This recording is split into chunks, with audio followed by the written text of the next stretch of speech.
ചോദ്യം ചോദിക്കുമ്പോൾ പൂക്കി ചിരിയിരിക്കുക, ചോദ്യം ചോദിക്കുമ്പോൾ സ്കിപ്പ് ചെയ്തിട്ട് വേറെ കാര്യം പറയാം. ഇതൊക്കെ മിടുക്കാണ് എന്ന് കരുതരുത്. പിൻവാതിൽ നിയമനം നടക്കുകയാണ്. ബന്ധുക്കൾക്കാണ് നിയമനം. സണ്ണി ജോസഫിന്റെ സഹോദരി ഭർത്താവ് അളിയൻ അദ്ദേഹത്തെ ഏതാണ്ട് 1.5 ലക്ഷം രൂപ ശമ്പളം വരുന്ന പദവിയിലാണ് അദ്ദേഹം നിയമിച്ചിട്ടുള്ളത്. ഇതെല്ലാം നിങ്ങളുടെ ഭാര്യയാണെങ്കിൽ, നിങ്ങളുടെ സഹോദരിയാണെങ്കിൽ, നിങ്ങളുടെ ബന്ധുവാണെങ്കിൽ അതെല്ലാം സ്വജനപക്ഷപാതമാണ്. അവരുടെ അർഹത ഞങ്ങൾക്ക് വിഷയമല്ല എന്ന നിലപാട് സ്വീകരിച്ചതാണ് കോൺഗ്രസ്സുകാർ. എന്നിട്ട് ഇപ്പോ സണ്ണി ജോസഫ് അദ്ദേഹത്തിന്റെ അളിയനെ കൊണ്ടുവന്ന് 1.5 ലക്ഷം രൂപ ശമ്പളമുള്ള പദവിയിൽ നിയമിക്കുമ്പോൾ അതിനെക്കുറിച്ചുള്ള ചോദ്യം അദ്ദേഹം സ്കിപ്പ് ചെയ്യാണ്.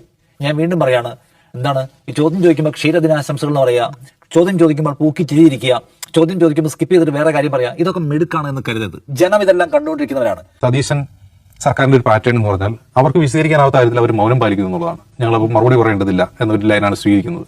പൊതുവെ വി ഡി സതീശൻ മുഖ്യമന്ത്രി അധികാരമേറ്റപ്പോൾ നമ്മളൊക്കെ വിചാരിച്ചത് എന്താണെന്ന് വെച്ചാൽ നിരന്തരം വിഷയങ്ങൾ ജനങ്ങളോട് സംസാരിക്കും, അവർക്കെതിരായിട്ടുള്ള വിമർശനങ്ങൾക്ക് അവർ മറുപടി പറയും എന്നാണ്. പക്ഷെ അങ്ങനെ കാണുന്നില്ല. അതിപ്പോ വെള്ളാപ്പള്ളി നടേശനെ മന്ത്രിമാർ സന്ദർശിച്ചതാണെങ്കിലും ഇപ്പൊ ഈ ബന്ധു നിയമനമാണെങ്കിലും അതിലൊന്നും മറുപടി പറയുന്നില്ല. വിവാദ വിഷയങ്ങളിൽ അത് വിശദീകരിക്കേണ്ടതില്ല, ഒഴിഞ്ഞു മാറുക എന്നൊരു സമീപനം ഇന്നലെയും ഇന്നും നിയമസഭയ്ക്കകത്തും അല്ലാതെ സമയങ്ങളിൽ പുറത്തും നമ്മളത് കാണുന്നുണ്ട്.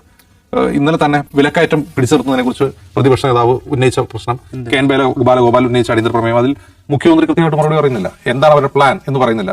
വിലക്കയറ്റം പിടിച്ചെടുത്തിട്ടുണ്ട്, അത് വളരെ പ്രധാനപ്പെട്ട ഒരു കാര്യമാണല്ലോ. അതേക്കുറിച്ച് എന്താണ് പ്ലാൻ, എന്ത് ചെയ്യാൻ പോകുന്നതിനെ കുറിച്ച് ജനങ്ങളോട് പറയണം, അല്ലെങ്കിൽ സഭയെ അറിയിക്കണം. അത് പറയുന്നതിന് പകരം മുഖ്യമന്ത്രി എന്ത് ചെയ്യുന്നു? വളരെ വിദഗ്ധമായി അതിൽ നിന്ന് ഒഴിഞ്ഞു മാറുകയാണ് ചെയ്യുന്നത്.